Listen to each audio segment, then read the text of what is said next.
Wow, what's up, locals? Well, it's been a while, but we're back. Today we are looking at the Pound Vagabond. This one here kind of surprised me, and if I'm honest, this one kind of gives me some like old school disc golf vibes. They've gone back to a duffel bag, and for someone that's been playing as long as I have, just over 20 years now, for the first like 15 years of my disc golf, I was playing with a duffel bag. It was the PDGA Deluxe bag. I was carrying, not that different actually, I was carrying about 15 discs at that time, and not too far off of what I carry now. And when this bag came out, I got really curious because if you've seen my way too long review of the Pound Rufus, this all black edition that we did a video for last summer, you know that I absolutely love this bag. To me, it is the perfect bag. Now, it's the perfect bag for me, for what I carry. 15, 16 discs, this bag tackles that easily, and truthfully, it can handle a little bit more. This bag, they're saying, I think like sort of 10 to 12 in the main compartment, and then the sides give you some flexibility as well. So, thought we'd take a look at both, see if there's a purpose for this bag if you're already loving this bag. And spoiler alert, there is, but it's gonna kind of come down to you. So let's take a look at it. I'm gonna slide my bag sort of like off to the side for a second so we can kind of focus on this little gem. So duffel bag style, the main opening is on top here. You've got this great opening here. As I say, fits about 10 to 12.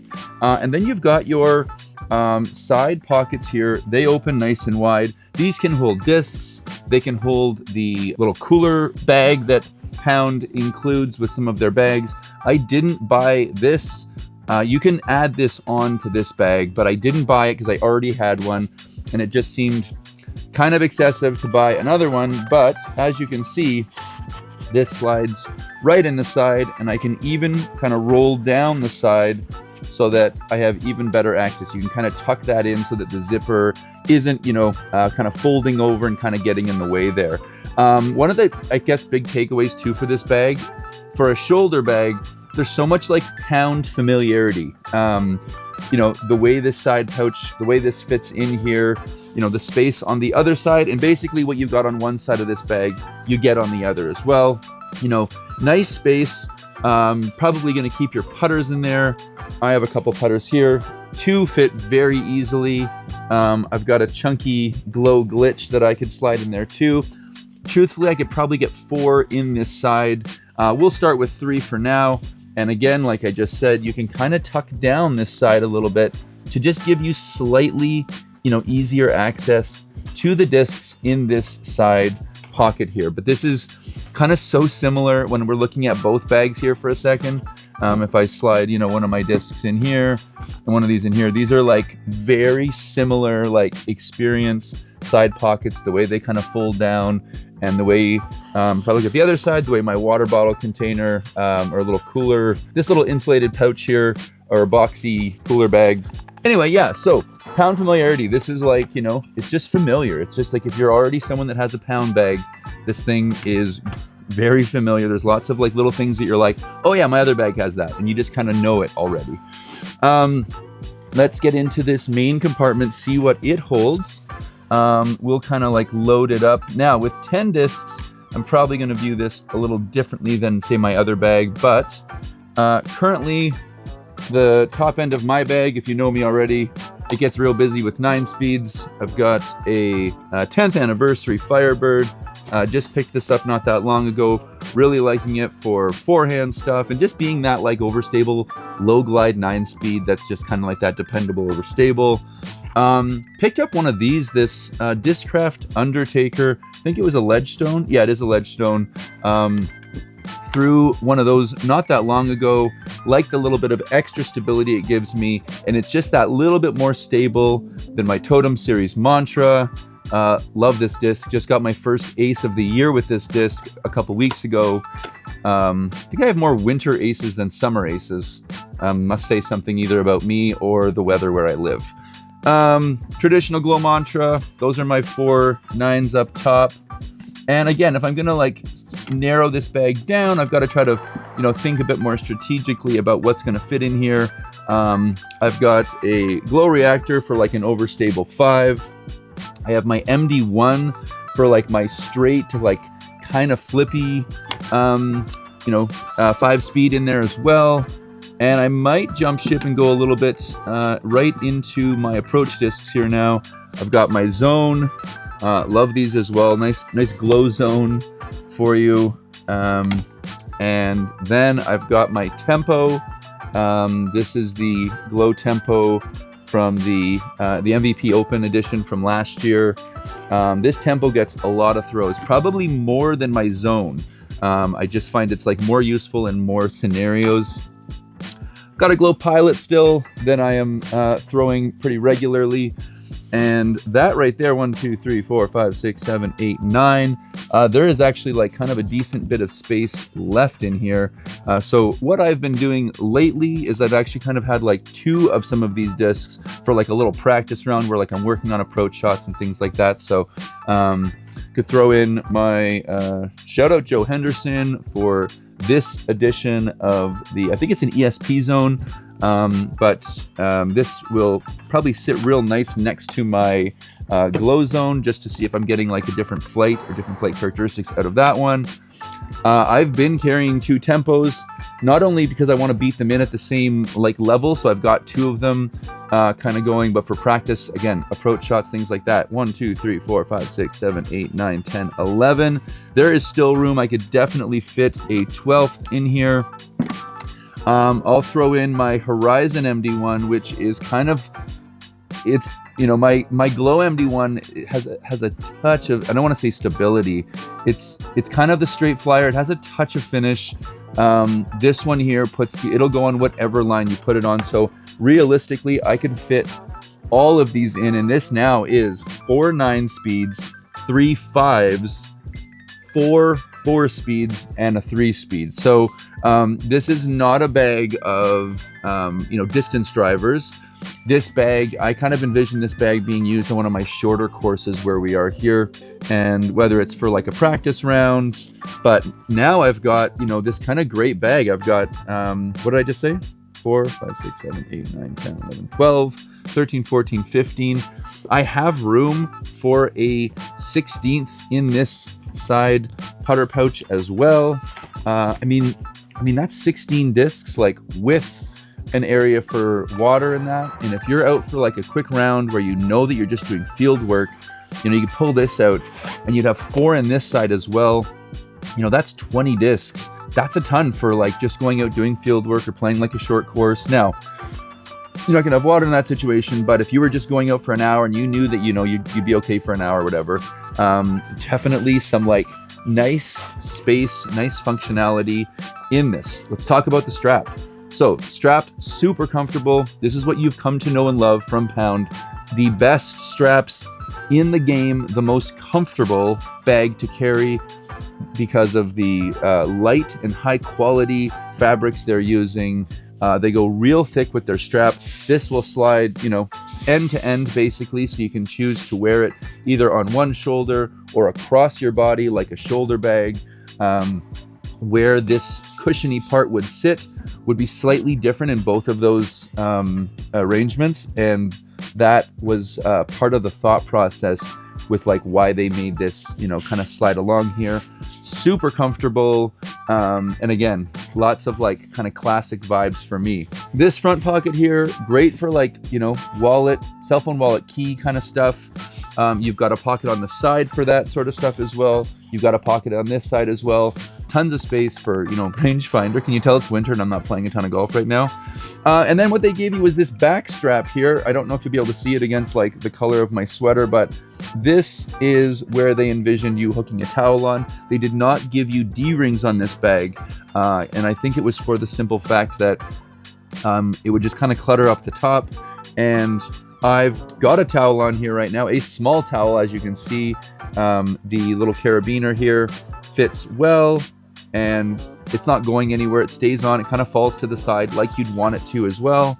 And you can either like tuck it in the pocket, or let it hang down. I was a big fan of these towels just being like a smaller towel that's not dragging all over the ground on my full-size Rufus, but even on this bag, it definitely like serves a purpose. If you were going to pull the little flap here through, zip this closed for travel or anything like that, this bag has some 2 pencil holders or marker holders on the sides, 1 spot in the middle, perfect for your mini. And I just kind of skipped over, well, not skipped over, but I jumped into this and then got right off of this strap at the back.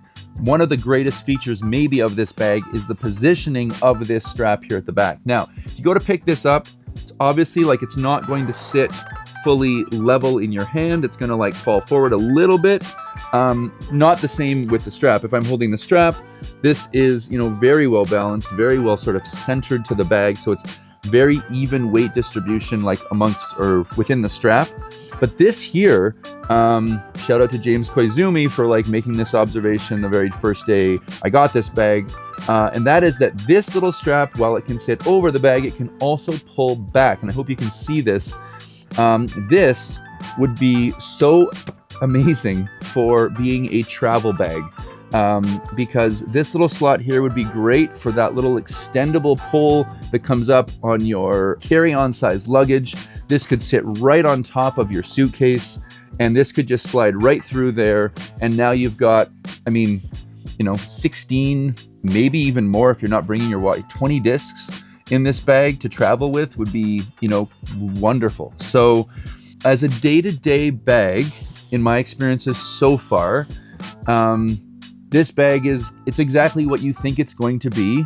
It's smaller, it's lighter, it's a cheaper, maybe more accessible way to get into the pound, you know, world. If you've been kind of keen on getting a pound bag, these are great. And, you know, in my experiences, I'm not carrying much more than 16 anyway. And this thing's loaded right now, but everything's on one side. I've got room for my water bottle here. So, I mean, you know, for me, I know any more discs than that and my game starts to just go south, basically. I am a better player when I'm throwing less discs. And that's what this bag gives me. Oh, one thing I forgot to mention, you do have like nice big Velcro patches on both sides. And it's, you know, you've got lots of room to customize this bag a little bit as well. Sort of simple pound branding. Their little tags and whatnot, you know, appear in the places like you'd normally expect them. They've got their sort of like made in USA tag on top. Anyway, great bag, nice and condensed, smaller version, very comfortable, great for small rounds. Amazing bag potentially for travel. If you're someone that, like, you know, you're on the road for work sometimes, this could be an incredible bag for you. And do I see a purpose for both of these bags, like for day-to-day rounds? You know yourself, depending on what you carry, I'm usually carrying roughly the same bag, whether I'm playing a big wide open course or I'm playing like a short wooded. There's not a lot of change in my bag. I like to keep things like nice and, even though I do these reviews, you know, I kind of think of myself a little bit like a minimalist, and I try to keep things as simple as possible. And I'm a better player when I'm throwing less discs. I value the storage from the Rufus because with the Rufus, I can fold up these sides here. And in winter golf or fall or spring, we get such like temperature variation here in Calgary. It's lovely to be able to pack a sweater. And that's what this bag gives you. It gives that little bit of extra versatility. This bag, definitely, I know it's small, but it can serve the purpose of being a tournament bag if I zip these up.